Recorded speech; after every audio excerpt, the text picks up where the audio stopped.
Rev it up and welcome to Cars Yeah, show number 1439. Today on Cars Yeah, I'm celebrating the UAE Concours d'Elegance that takes place December 12th, 13th, and 14th in Dubai at the Bulgari Hotel and Resort. To learn more, go to the UAEconcours.com. Work while you work, play while you play. That is the way to be happy and gay. All that you do with your might. Things done in part are never done right.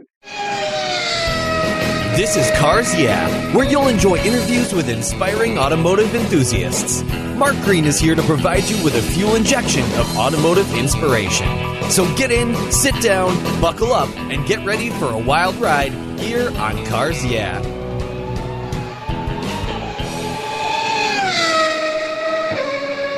Hey Cars Yeah, I'm a huge fan of Covercraft. I've protected my vehicles with their products for decades. Want to keep your vehicle's interior looking new? It's easy with Covercraft seat covers. They'll protect your seats from the daily abuse of pets, children, weekend adventures, and even those everyday spills.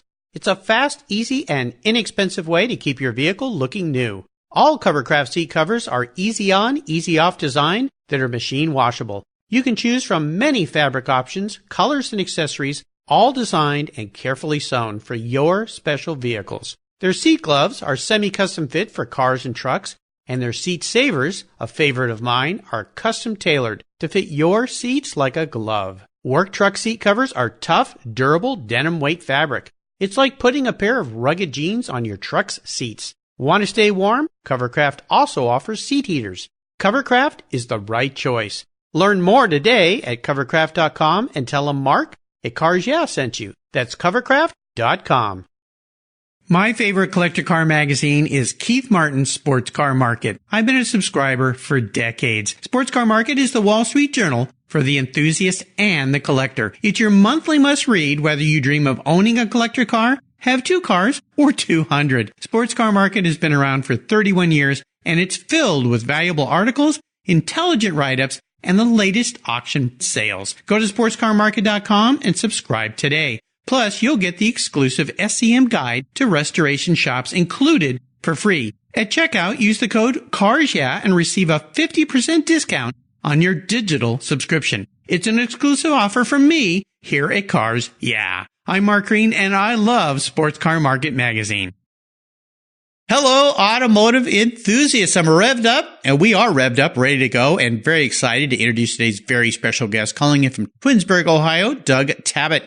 Doug, are you buckled up and ready for a fun ride? And that's kind of a silly question for a guy like you. I always wear my seatbelt, and except in my office chair. But yeah, I'm ready to go. All right. Hopefully, we won't need that today in a car or your office chair. Doug Tabbutt is the founder of Switchcars, a Cleveland-based sports car dealership and specialty Porsche consulting and brokerage service. He sources automobiles from private collectors, customers, and dealers, never from wholesale auctions. His focus is a verifiable history and condition report so that you can purchase with confidence. Doug is also an authorized dealer for Trailex aluminum sports car trailers. Along with his co-driver and future guest, Arne Toman, Doug recently broke the New York to Los Angeles Cannonball Run record. Oh my gosh, this will be an interesting show. Regular listeners will remember past record holder Ed Bolian, who was a guest here on Cars Yeah a few years ago. So Doug, I've told our listeners just a little bit about you. Would you take a moment and share a little bit more about your business, your life, and of course, your passion for very long, fast drives? Sure, Mark. Thanks for that great introduction. I may have to steal some of it for my own marketing, but you're welcome. Happy to oblige. Yeah, I started Switchcars when I was 20, and when asked why I started it, the joking but serious line is nothing else worked. I dropped out of college, went into business with a friend who is no longer, and went to work at a couple car dealerships and didn't enjoy the politics there. So I started my own car dealership because I loved cars, and I thought that the buying process should be an enjoyable experience because, you know, after all, I wasn't selling utilitarian mobiles. I was selling fun cars. So that was why I started it. I've been doing it, I guess, almost 15 years now. I've kind of lost track of time, but wow, yeah, that's what I do. Well, it's cool. We're going to learn a lot more about that. And of course, the listeners are going to want to hear about this tremendous adventure that you partook in across the country as we go through the questions, but we're going to start with a success quote or a mantra, some kind of saying that has a meaning for you in life. It's a nice way to get the inspirational tires smoking a little bit here on Cars Yeah. So, Doug, take the wheel. Well, I certainly have lots of them, and Proverbs in the Bible is full of great, good business quotes and advice, certainly more than that as well. But one I remember from my childhood was actually a poem that I cut and pasted and is still on my grandmother's refrigerator. And it was, it is a poem by M.A. Stoddart, and it is work while you work, play while you play. That is the way to be happy and gay. All that you do with your might. Things done in part are never done right. And the second half of that is really what I keep reminding myself of, because I'm pretty severely ADD, and I try to use that to my advantage. But I have trouble finishing things. I've got multiple tasks to do at all times. And, the nature of running your own business is that things are coming up all the time. So trying to focus on something to completion and do it with intensity. And like, as Dave Ramsey says, things that you focus on are what you win at. So that poem has stayed with me as kind of a guide of how to do things well. Pretty interesting as a young person that poem stood out for you, but I think it's really, really cool. In your comment about ADD, I've had a fair number of guests on the show here who are entrepreneurial that call themselves or title themselves with ADD. And I find it interesting because a lot of people would say, oh, that's a problem, but other people use it to their benefit. And it also helps drive them down paths that maybe somebody without it doesn't have. So give me an example for those listeners out there that might feel like they have an issue with that. How you use ADD as a positive in your life. I don't know that I can explain how I harness it, but it just works. My mind is always running. And I think that's a positive, at least for business. Is probably a detriment to interpersonal relationships, because when I'm with people, I'm not necessarily focused on being with them. My mind is running. So it helps for business because I'm always going in terms of, wow, what about this idea? How would this work out? And it's certainly an advantage for cannonballing too, because you have to be multitasking and focusing on a bunch of things at once. But I don't know that I have any big script on how I've taken advantage of it. It just kind of works. Yeah. Another aspect of this is people that have different afflictions, how they've used those to their benefit and learned how to operate with those afflictions or whatever they might be. So dyslexia is another one that I've had a lot of guests on the show. And it turns out my sister, being a special ed teacher for decades, has learned through some reading in the past 5 or 6 years that people with dyslexia that have very severe trouble reading, comprehending, have a unique ability, most of them, I should say, according to some of the studies, to see things in 3 dimensions that other people can't.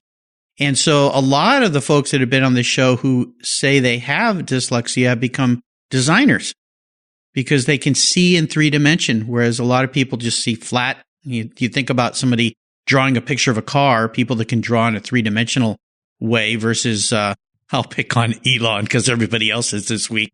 His new truck, which looks like it's just 1-dimensional pretty much when you look at it. Just, it's that same car shape we all drew as kids, I think. But sure, something tells me he may be laughing all the way to the bank. But I find it really interesting. So I appreciate you sharing that with us and how that has benefited you a little bit. Let's talk about your life with cars, and how did you share a pivotal moment in your life when you knew you were indeed going to be a car guy? It was very early on. I guess I could say I was born with it, and neither of my parents were really into cars, although my mom a little bit. My dad was very much into boats, but I loved cars from a young age. I would spot cars when we'd go on road trips. I remember sitting in my grandmother's accounting office and watching the traffic go by, and I would take statistics on what kinds of cars drove by, Chevy versus Ford versus Chrysler. So very young age, it was fully ingrained, and a complete passion. Yeah, I've heard this from so many guests that when they were little, they could sit and identify cars by their headlights at night and so forth. And I was a bit of the same way. On the street I grew up on, everybody I knew them by the car parked out in front of their house. Oh yeah, that's Mr. Ford Falcon, and that's Mr. Porsche Speedster, and so forth. So yeah, it's the same way. I have a hard time remembering people's names, but I do remember the cars they drive. So yeah, this is part of our affliction as passionate people. Well, let's take a look at some of the roads you've driven down. Talk about a big challenge or a big failure. You talked about dropping out of high school, or college rather. I won't call that a failure, but college, yeah, I won't call that a failure because it drove you, I should say, to use a bad pun here, down the right path of a field that you've been very successful at. But walk us through a time that was a great challenge for you. Maybe it was during one of the times you ran Cannonball. Tell us how that experience helped you or you learned from it so you could move out of it in a positive way. Yeah, I've had a lot of challenges for sure. College was one of them, partly because I had always known that I was going to be a car designer and engineering was the path to get there. And as soon as I got to college, I knew that I hated it and that was not the direction I wanted to go. So I had to redefine my life and decide what I wanted to do after chasing a dream for so many years. So that was certainly difficult. And at that time was when I went into business with a friend that I met there. That actually just got more difficult because within about a year, I had poured all sorts of money that I didn't have into that project and it blew up in my face. So I had to then again redefine my life and determine what I was going to do with it, but now also 6 figures in debt from this failed experiment.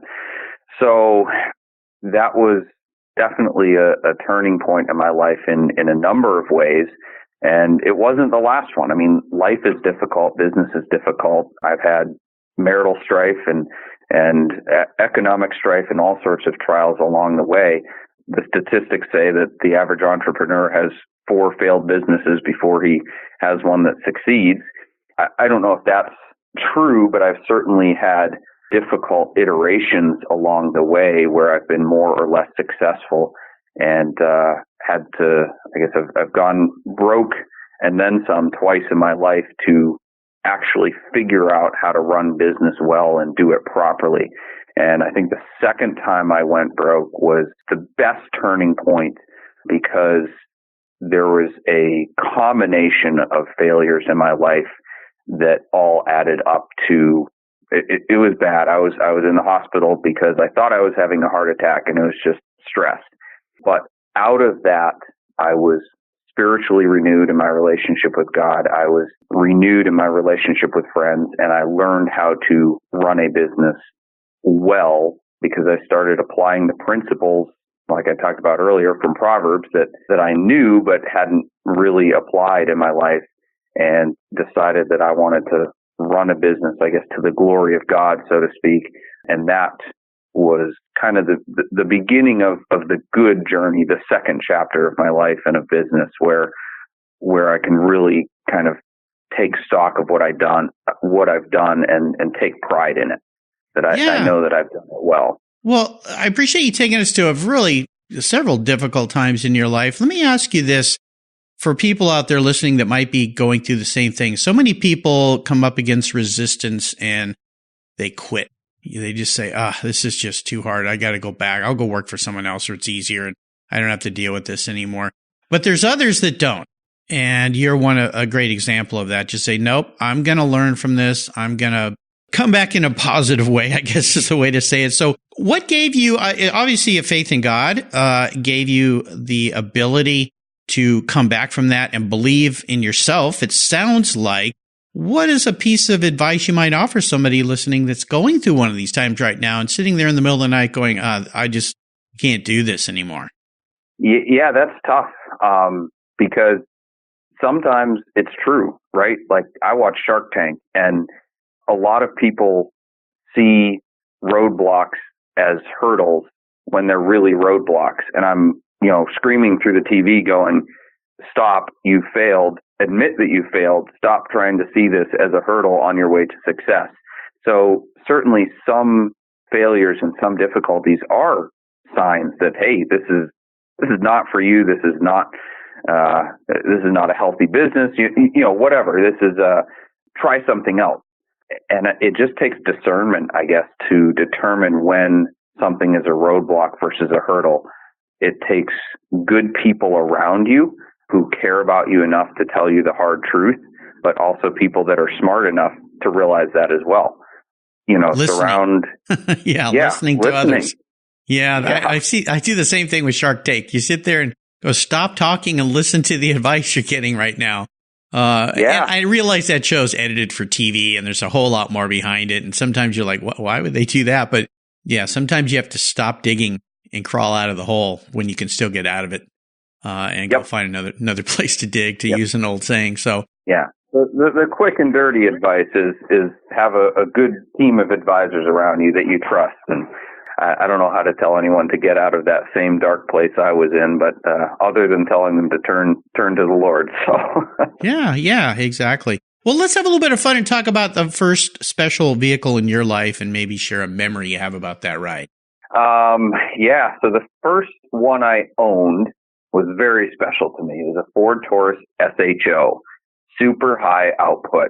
And man, oh man, was I proud of that car. I knew everything about it. I had a stat sheet on that car. I had a whole list of sports cars that it would beat in 0 to 60.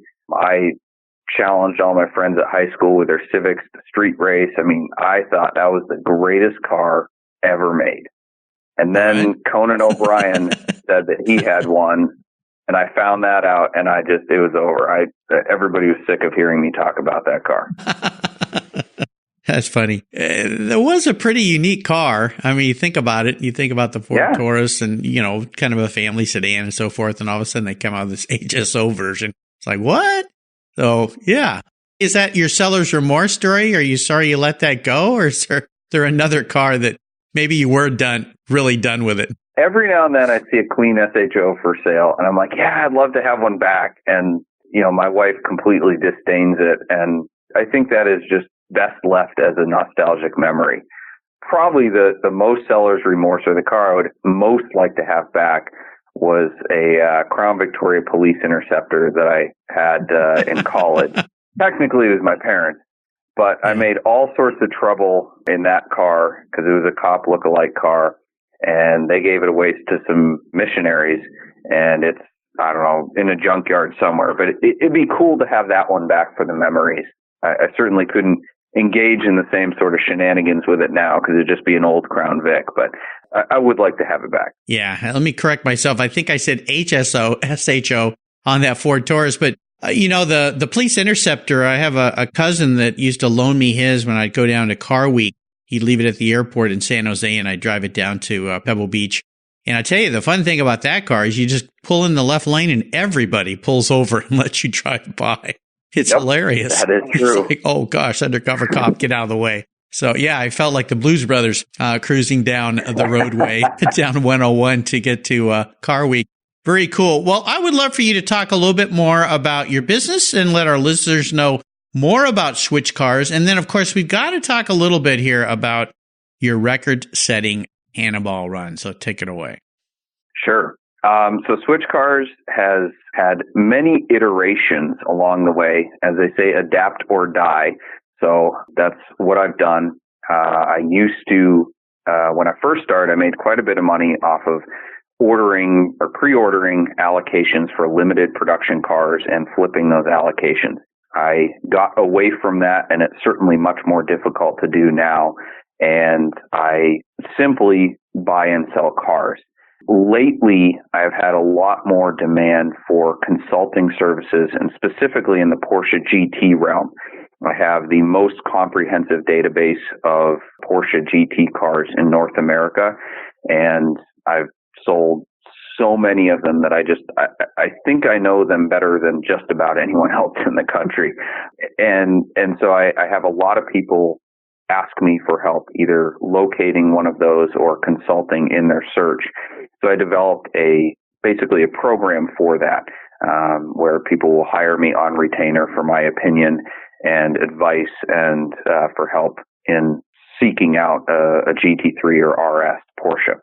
So that's, I do that kind of concurrently with the car dealership, and maybe at some point the consulting business will take on a life of its own. That remains to be seen. But that's what I do. Very cool. Yeah, that's very cool. Well, tell us about this amazing record-setting run that you and your co-driver did here, because when Ed Bolian was on the show, he talked about, what it's like to do that run. And a lot of people, their only real experience with this are the couple movies that were produced, which are, of course, Hollywood movies, and everything's kind of fantasized. And I don't know, is it like that or not? Or what's it like to jump in a car in New York and try to get to LA as fast as possible without getting yourself into trouble?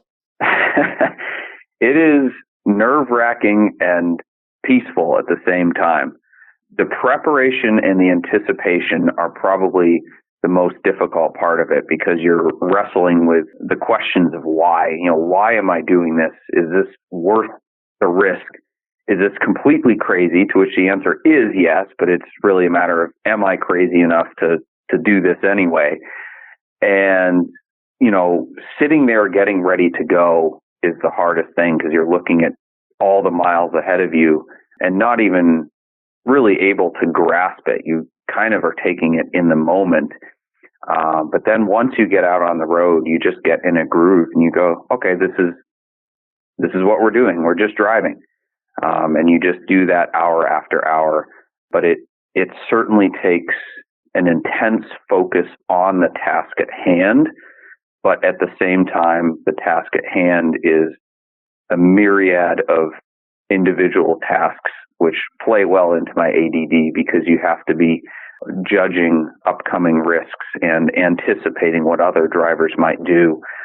Because at those speeds, you're taking responsibility both for your own actions and for other people's, because the average driver is not trained or expecting somebody to pass them at those speeds. So you have to account for what their potential reactions might be or what their potential misdeeds might be, so that nothing bad happens. Plus running all the equipment and trying to stay out of trouble with the law and all those things. It's a pretty incredible experience. What kind of car were you in? A 2015 Mercedes E63 AMG with the Alpha 9 package. Oh, a comfortable car to be driving that long in. I mean, very comfortable car. It sure beats Dom DeLuise's ambulance, that's for sure. So, and Burt Reynolds, I think, is what they were driving in one of those movies. It's incredible. And what are we talking about time-wise compared to the last record and the record that you and Arne ended up achieving? So Ed's was 28:50. Ours was 27:25. So that's quite a bit of time difference. Yeah, it is. Wow. Honestly, we didn't think we could go that fast. We knew 27 was possible in theory, but there's a lot of things about cannonballing that are possible in theory that people who have not done it have no idea the difficulty of executing those things in reality. So the fact that we were sub 28 was huge for us. Yeah. Now, you obviously plan out your entire route beforehand, correct? Mm-hmm. Yeah. Yep. So you know exactly, okay, what roads, where you're going to go and so forth. Everybody participating, do they have to run the same route, or do people pick their own routes? There's a few different schools of thought on this, but the original Cannonball Run that Brock Yates founded in 71 was the Red Ball Garage in Manhattan to the Portofino in Redondo Beach. And thankfully, those two places are still in existence. They've certainly changed hands, but they're still there. You can still do a Red Ball to Portofino run. Now, there's been other cannonballs that are other routes, but it's generally kind of New York to California and specifically New York to LA. So when Brock Yates started the race, he said, the only rule is there are no rules. So you just had to depart from the Red Ball and arrive at the Portofino and do it in the same car in which you started with the same team. That was a race, of course, and then there were spin-off races, and we've even done some what they call the C2C Express, which was a vintage car kind of tribute cannonball race that both Arne and Ed and I have done. And those have been different points over the years, starting and ending. But the general kind of rule for any cannonball record is it has to be from the red ball to the Portofino. Now, during the original races, people could take whatever route they wanted. And Alex Roy actually did a slightly different starting and ending point, but it was still Manhattan to LA. So within the spirit of things. But in order to claim what we felt was a legitimate cannonball record, it had to be from the red ball to the Portofino. And beyond that, you determine what car, what team, what route that will get you there the fastest. Now, I'd assume there's a massive number of challenges undertaking something like this. If you could single out one, I'm kind of thinking weather, maybe? I mean, speed, obviously, but weather, because you just don't know. You start running into weather conditions which alter everything. Yes and no. Weather is at least somewhat predictable, which sounds kind of, what's the word I'm looking for? I don't know. Crazy, maybe? Yeah, it sounds like a ridiculous statement, but weather is almost the most controllable variable because you can at least say, well, this weekend will go next weekend. Again, traffic is somewhat predictable as well. I think the one variable, if I wish I could, eliminate it or control it, would be law enforcement, because there's always the worry of, well, I passed that guy too fast, he's going to call me in. Or there might be a cop hiding around this corner or over this crest. And that's the thing that slows you down the most. If there was not a single cop between New York and LA, I think I could do it in 26 hours, because you just keep your foot down, and the only time you would lift is out of concern for safety, which again sounds ridiculous because all the naysayers say, well, this is just, it's a death wish. You guys are so unsafe. And really at no point during the run did I feel unsafe at all, or that we were putting anyone else in danger. It goes back to kind of anticipating everybody else's moves and accounting for those. But there was always that risk of, are we going to get arrested? Are we going to get arrested? Oh my gosh. I can't even imagine. Interesting. Well, Doug, up next is the last lap, or the last part of our trip here across the country. Before we put the pedal to the metal, let's say thank you to today's Cars Yeah sponsors. When you want proven performance, there's one brand that's been around since 1938. That's Edelbrock, building the finest American-made performance products for the street and track. Edelbrock's products are designed and dyno-proven to deliver maximum results. Edelbrock has thousands of made-in-the-USA performance products for all makes and models. From their new AVS2 carburetor and innovative ProFlow 4 EFI for your muscle car or truck, to superchargers for your daily driver and more, visit Edelbrock.com to check out the latest products for your ride. And when you're ready to check out, enter Cars Yeah in the coupon code and get 10% off your order. That's Edelbrock, automotive performance since 1938. You take care of your cars, but who takes care of your investments? Tune-ups aren't just for engines. Updating your financial plan is important too. Your GPS may take you from A to B, but it won't help you on the road to financial freedom. For that, you need a good co-pilot and a very trusted advisor. Chris Kimball, CFP, is just the man for the job. He'll guide you down that road without driving you crazy. For over 25 years, Chris has helped people just like you and me with their financial planning and investments. With a master's degree in financial services, he is eminently qualified. And he's a car guy too. Learn more at chrisvkimball.com or call 866-ON-A-PLAN. Securities through Money Concepts Capital Corp. Member FINRA SIPC. CK Financial Services is not affiliated with Money Concepts Capital Corp. Are you looking for a way to get your products or services into the ears of thousands of automotive enthusiasts around the globe? I can help. This is Mark Green here at Cars Yeah, and I'd be honored to be an influencer and ambassador for your brand in a unique and personal way. 5 days a week, thousands of subscribers and listeners enjoy the Cars Yeah podcast and website.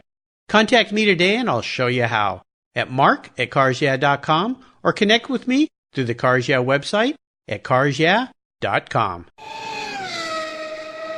All right, Doug, we are back. I have a very introspective question for you. If you woke up tomorrow and you were manifested as a car, a vehicle, what would you be and why?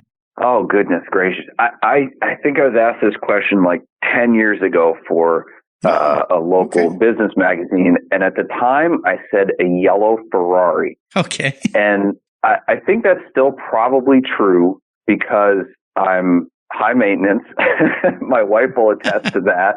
Okay. I'm, I guess, noticeable for lack of a better term. I mean, this is not like saying this in a bragging way, but I'm just like, I'm the guy in a group of people that will, if not be the center of attention, I'll probably try, or I will be like the person to take charge. So I'm not necessarily the one to blend in. So I'm out there, I'm brash, I'm high maintenance, and make a lot of noise, I guess. Maybe is a better way to describe it. Yeah, there you go. Okay, that makes sense. Well, we're entering what I call the last lap. This is something you're used to. Fast speeds, fast answers to fast questions. So here we go. What's the best automotive advice you've ever received? Maybe I should rephrase this. What's the best cannonball advice you've ever received? Don't get arrested. Yeah, no doubt. Yeah, do not get arrested. That wrecks your whole trip every time, no matter what you're doing. Would you share one of your personal habits you believe has contributed to your successes over the years? Waking up in the morning. That's always a good start to the day versus if I don't get out of bed, then nothing's going to happen.